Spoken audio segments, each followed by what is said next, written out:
Olá, a realidade da profissão do arquiteto é um dos temas de discussão da Semana de Arquitetura e Urbanismo da Univale, que começa amanhã no campus da Univale de Balneário Camboriú.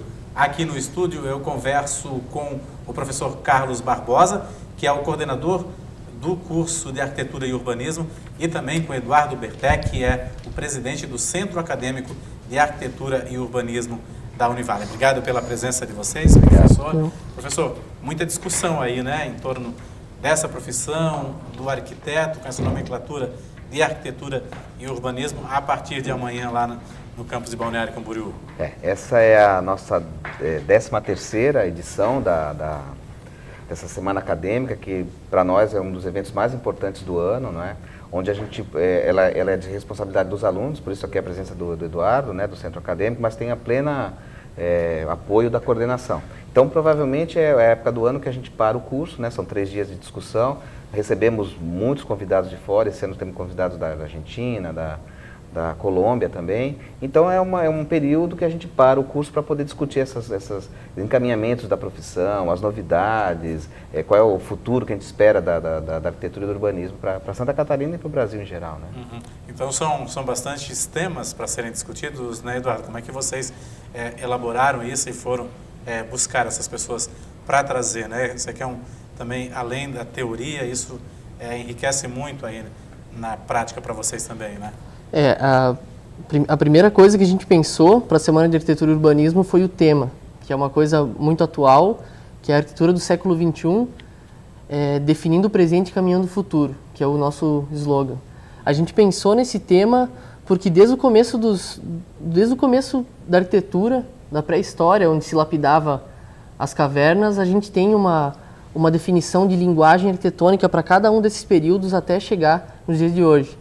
E nos dias de hoje a gente não consegue definir um estilo, uma linguagem única para o que está se produzindo no mundo inteiro, até pela questão da globalização, cada um tem uma vertente diferente.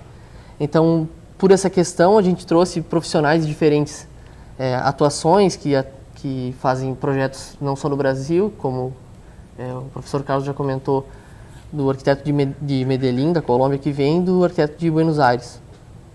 Então, muito por causa disso, dessa questão do século XXI, a gente trouxe esses arquitetos somados a arquitetos de Curitiba, Itajaí, como tem o Rodrigo Kirk.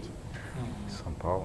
São Paulo também, para fazer com que essa discussão se torne global entre os estudantes da Univale e para que justamente se traga essa proximidade entre o estudante e o arquiteto, para que o estudante consiga ver como se desenvolvem os projetos de arquitetura nas palavras do arquiteto, porque é muito diferente tu ir pesquisar um projeto dele, vendo imagens, do que ele falando o que ele pensou quando ele estava fazendo aquele projeto. Isso é interessante, né? Você falou aí de palestrante de Medellín, né?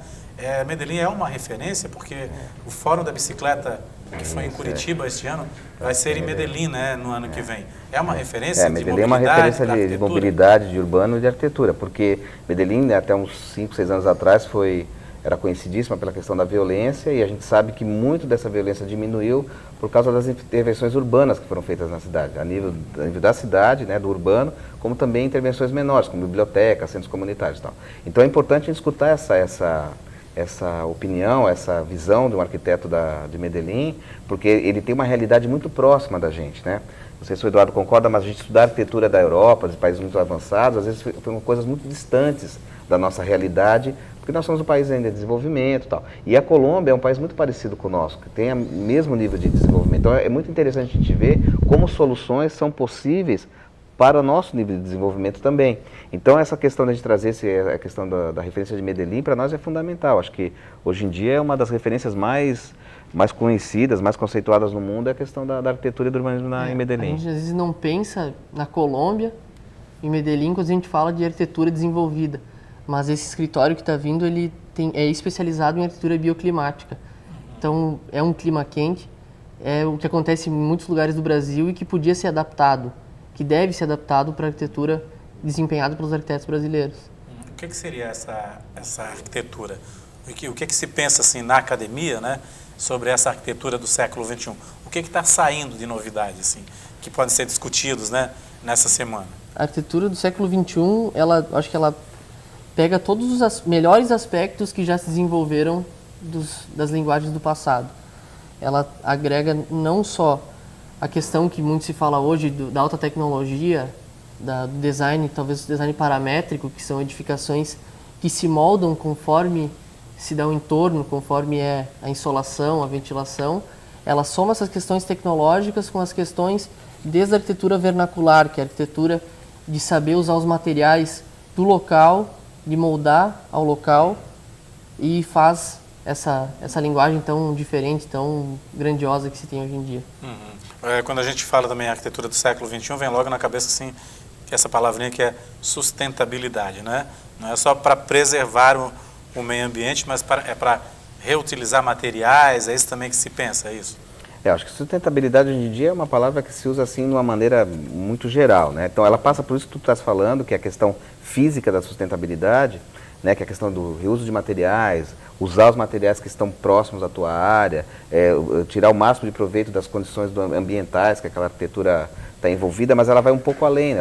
Ela passa pelas questões sociais também. Acho que o arquiteto ele tem que estar muito preocupado com isso hoje em dia, principalmente num país como o nosso, né? Que é um país em desenvolvimento em que qualquer investimento ele requer muito esforço, né? Muita energia. Então a gente pensa também que além de tudo isso, ele tem que estar preocupado, né? Quem que vai trabalhar lá, como os trabalhadores vão, qual é a tecnologia que vai ser implementada para aquela edificação proporcionar um trabalho digno para quem vai trabalhar, com as pessoas que depois que a edificação estiver pronta, né? Qual é o meio de transporte que vai chegar perto, né? Como é a conectividade daquele objeto com o seu entorno, com as coisas que estão acontecendo lá. Então a sustentabilidade hoje em dia já passa por uma série de questões, não é, que avançam, vamos dizer assim, além da arquitetura física, né, do lugar em si. Eu acho que isso a gente tenta, de alguma forma, conversar com eles nas aulas e mostrar exemplos, né, que possam levar à constatação disso. E eu acho que essa questão da semana acadêmica é muito importante. É um momento onde eles vão realmente poder dialogar com as pessoas que fazem essa arquitetura, né? Como esse arquiteto da Colômbia que está vindo aí conversar com eles. Hoje é interessante, o senhor falou essa questão de fazer o projeto e verificar, né, que tipo de transporte chega perto. Esses dias eu falei com um corretor de imóveis para ver o preço de um imóvel no bairro Fazenda, né? E ele falou assim, agregou valor, assim. Aqui você pode ir no supermercado a pé, pode ir no centro a pé, não precisa tirar o carro da garagem. Então isso tudo agrega valor também ao projeto, né?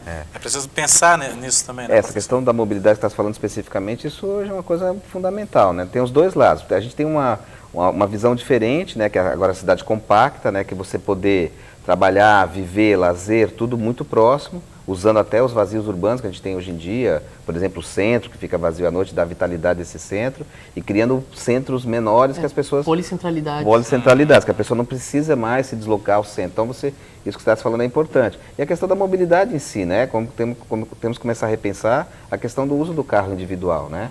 E começar a pensar também na questão do transporte coletivo de uma maneira mais séria, né? Mais correta em relação a isso. Pois é, a gente está numa região, né? Não só Balneário Camboriú, onde está o curso de arquitetura, mas Itajaí, tudo que as ruas, as vias públicas, elas estão inchadas realmente de carro, né, professor? O que se discute dentro do curso de arquitetura e urbanismo sobre essa questão? Sim, recentemente já houve bastante conquistas por causa de ciclovias em Balneário Camboriú, aqui também, mas como que resolver isso, professor, de uma forma técnica, acadêmica? Tem vários pontos para se atuar aí, né? Eu acho que o curso tem uma cadeira específica que trabalha com mobilidade, que isso ajuda muito os alunos a poderem pensar um pouco maior. Como você falou, hoje em dia, praticamente de Itapema até Navegantes, nós somos praticamente uma cidade única, né? Então temos que pensar a questão maior global e passa por uma série de questões de política pública, né? No Brasil, até esse ano ainda, a gente ainda compra carros relativamente baratos, tal, então as pessoas... A redução do IPI, redução do IPI, então é uma questão também de política pública, né? Enquanto que a política pública relativa ao transporte coletivo é um pouco mais relegada ao lado. Mas nós estamos chegando num ponto que as cidades não vão mais conseguir suportar carros, né, individuais, o transporte individual. Eu imagino que daqui a uns 5 anos, ou talvez 10, a gente não consiga nem se locomover entre o centro e a Univale, ou a Univale daqui com a Univale de Balneário, com deslocamentos que são pequenos com muitas horas de deslocamento. Já estamos quase lá. Em alguns períodos do dia, ou quando existe algum tipo de impedimento, um acidente, alguma coisa, a gente fica às vezes 1 hora, 2 horas para se deslocar de uma cidade a outra. Então esse é um aspecto que a gente tem que começar a pensar. E isso só se faz com política pública, né? Então a gente tem que começar a melhorar o transporte. Eu também reconheço que nenhum de nós vai pegar um ônibus que vai andar na mesma canaleta que o carro, que vai demorar o mesmo tempo que o carro, então eu prefiro ir no meu carro, no ar-condicionado do meu carro. Então é óbvio que eu tenho que fazer... Que pare 5 quadras da universidade, por exemplo. Né, que pare próximo da universidade, que também me leve o mais próximo possível do meu trabalho, do meu lazer, senão eu não vou preferir, evidentemente, meu carro. Mas, por outro lado, eu acho que a gente também tem que começar a pensar de uma maneira diferente. Então, não só o ônibus como política pública. Nós temos vários trabalhos de TFG, né, que é o trabalho final de graduação, que trabalham com isso, né, através de transportes de vias, canaletas específicas para ônibus, veículos leves de transporte, que vão VLTs, né, que são pequenos metrôs quase, transporte marítimo. A gente tem até transporte, um trabalho final de curso, que propõe o transporte dos próprios containers, né, dos containers aqui em Itajaí através de um teleférico. Então, tem como a gente pensar de uma outra maneira. Só que a gente também tem que estar próximo do poder público para isso acontecer, né? E tem que ter vontade do poder público Com também. certeza, a vontade política tem que acontecer. E aceitar as ideias, né, com certeza, né? A gente sabe que na universidade, o papel da universidade é pensar. A gente tem que pensar. E a gente tem que achar um meio termo para isso acontecer. Nem sempre o que a gente pensa é execuível, é viável. Pode ser que tenha modificações, mas muito do que a gente pensa é muito perto da realidade. E as ideias estão disponíveis. E as ideias estão todas disponíveis ao poder público de todas as cidades, toda a região. Ok, professora. A gente vai fazer um rápido intervalo. Daqui a pouco eu volto a conversar com o Eduardo, também com o professor Carlos Barbosa, sobre mais um pouquinho dessa semana acadêmica, o que vai ser discutido, e também aí a profissão do arquiteto, o futuro dessa profissão do arquiteto que lida aí com arquitetura e urbanismo, que é bastante importante nessa década em que as cidades estão inchadas, precisando de projetos aí para facilitar a mobilidade urbana. É um instante só.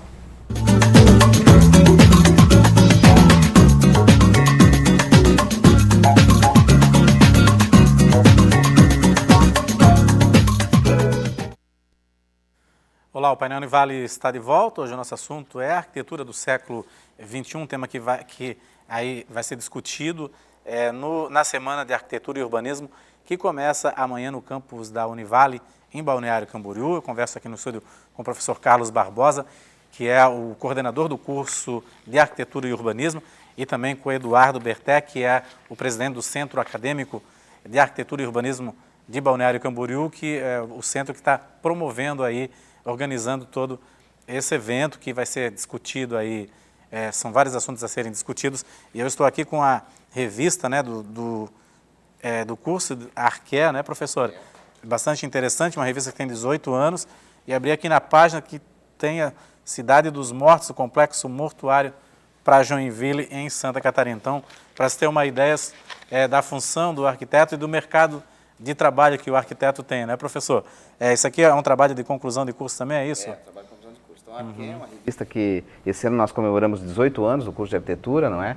Então, esse ano a gente resolveu então lançar a revista, esse é o primeiro número, e traz uma série de conversas que a gente teve lá, trabalhos de TFG, né, editorial. Então, é uma revista que demonstra toda a produção que o curso pode ter. Uma das produções é a que você citou, né, que é a Cidade dos Mortos, que é um dos nossos alunos, o Márcio, que fez o trabalho de TFG.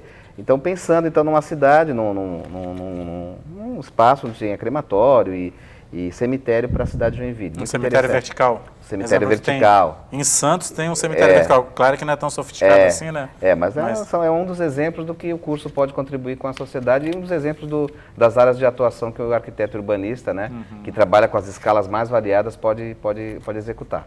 Em relação ao futuro da profissão, Eduardo, o que é que vai ser discutido aí nessa semana acadêmica? O futuro da profissão, ele reserva, como a gente pode ver pela revista, diversas áreas de atuação do arquiteto. E urbanista, muito importante pontuar isso, que o urbanismo não vem de graça. O urbanismo ele é muito trazido na nossa grade curricular pela Univale. E na semana acadêmica, além das palestras, os arquitetos vão ter alguns workshops e oficinas. E nesses a gente também vai trazer essa coisa da arquitetura, não só como o design de edificações, mas como o poder de design de relacionamentos ou de relação entre culturas, como entra nessa parte do urbanismo. Então, essa questão do mercado envolvido, a semana acadêmica, ela realmente está bem atrelada. O mercado ele reserva uma gama enorme para quem pensa que já está cheio de arquiteto por aí. É o arquiteto que vai saber usar de todos esses pontos que a arquitetura nova está trazendo, que vai se destacar, que vai ser escolhido pelo mercado. Tem que ter esse diferencial, né? Trazer soluções dentro dessa proposta da arquitetura e o urbanismo do século XXI, né, Eduardo? Exatamente. Acho que é um desafio bastante grande, assim, por causa dessa pulverização. As cidades estão crescendo, né, desordenadamente, né?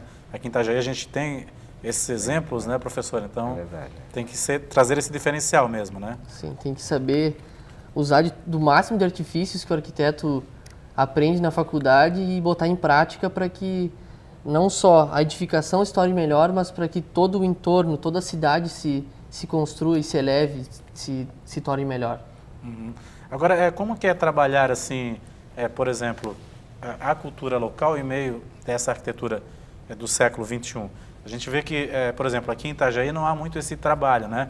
São edifícios surgindo cada dia mais, e o passado vai sendo deixado de lado, casas históricas sendo tombadas, né, professor? Como é que se trabalha essa questão, que também é uma questão de sustentabilidade, né? É uma questão cultural também, não é? A gente está perdendo, a gente está querendo ou não se tornando um país velho também, né? Nós já não somos um país tão novo assim, já tem edificações que têm 100 anos, 80 anos, 90, e que de alguma forma representam a nossa cultura, né? A nossa história, né? Não só as edificações, às vezes conjuntos históricos, né? Praças inteiras, né? Quadras inteiras que são de interesse os espaços públicos, né? Que são a nossa memória, né? Então a gente tem uma disciplina no curso, né? Que é Patrimônio Histórico e Conservação, que trabalha com essas questões de como conservar a edificação, a técnica para manter a edificação em pé, né? E também a técnica para você manter questões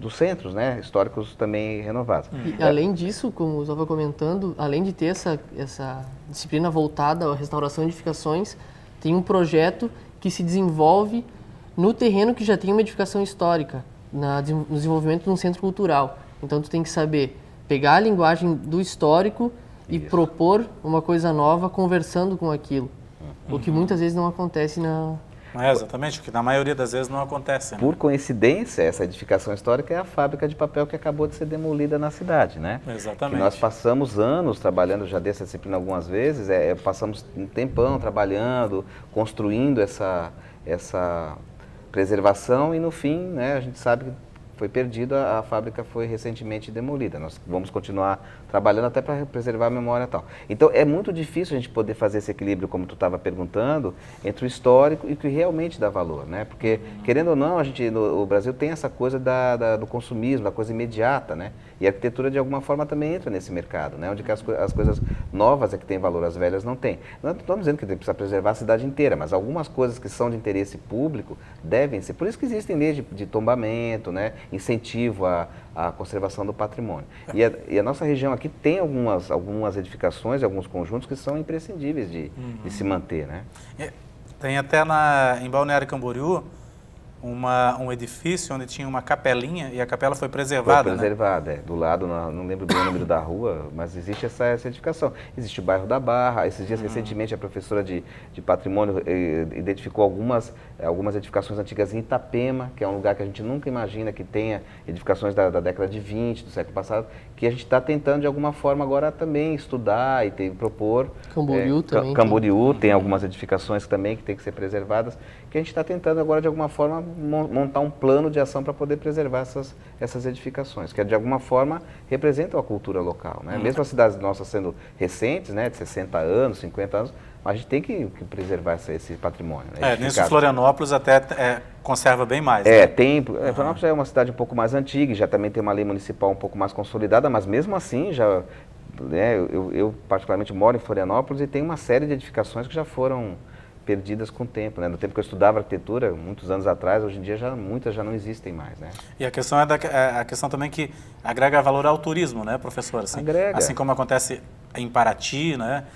Florianópolis, Santo Antônio de Lisboa, que você vai lá pelos casarios, o Ribeirão da E Ilha, né? todos esses que você está vendo, que você está citando, não é a preservação pura e simples para nada, se dá outros usos, né? Aquelas edificações vão passar a ser centros culturais, vão ser centros de artesanato. Lá em Florianópolis, muitas são incorporadas às novas edificações, como o Eduardo falou. Então, elas são o salão de festas do edifício, elas são o centro de lazer do edifício, mas elas estão incorporadas, têm outros usos, né? Porque as edificações têm essa coisa muito interessante, né? Elas podem se modificar, né? O que é uma indústria pode passar a ser apartamento, pode ser um shopping, né? Uma estação de trem. O tempo faz com que as edificações se modifiquem. Você não precisa derrubar as edificações para elas terem um uso que seja moderno do século XXI. Dá para lidar com o novo e com o antigo, né? Sim, com certeza. Tem exemplo assim, em Porto Alegre, por exemplo, tem o shopping que era uma fábrica de cerveja, né? Pois é, que existe, né? Existe. Em Curitiba também tem uma estação de trem que virou um shopping. Que virou um shopping, né? Então tem várias utilidades, né? Usos que tu pode dar uma edificação que vão mantê-la viva e bem, né? E preservada, né? O hotel onde morou o Mário Quintana virou uma casa de cultura, a Casa de Cultura Elisa Regina. Sim. Então eu não passei ainda pela frente da fábrica de papel depois que foi demolida, mas eu creio que isso era um projeto que se adequava direitinho a essa tendência, né, de trabalhar o moderno com o novo, né? A gente tentava colocar um centro cultural, que é uma coisa da cidade, né? Uma edificação nova, se eu não me engano era a parte de eventos, que era nessa nova edificação, enquanto toda a parte de educação cultural ficava na fábrica de papel. Então, na verdade, a gente estava dando um uso, né, a uma obra que, né, uma construção, mas infelizmente perdemos essa... Existem leis e planos que já são traçados desde 1970, 1930, que trazem essa questão de como tu trabalhar o antigo, de tu saber respeitar o antigo, não causando um falso testemunho, dando parecer que existia alguma coisa que na verdade não existia. Existe essa preocupação há muito tempo e só agora que a gente está percebendo da necessidade de valorizar o histórico, aquilo que faz parte da nossa cultura, que vai deixar uma linguagem para as gerações futuras. Na questão do urbanismo tem um exemplo interessante que é a Praça Tiradentes, lá em Curitiba, onde eles deixaram uma parte como era antigamente, né? De chão batido, para a pessoa ter contato com esse lado, com aquele tempo, né? Isso que você falou, né? Isso que é interessante também. Né? Curitiba é um bom exemplo, uma cidade que o urbanismo, o planejamento urbano já é uma parte do cotidiano há muitos anos, desde a década de 70, né? Porque um arquiteto urbanista foi prefeito da cidade, né? Então já existe essa preocupação e hoje em dia acho que Curitiba é um dos exemplos, né? Maiores de urbanismo brasileiro mesmo. Mobilidade urbana. Mobilidade urbana, né?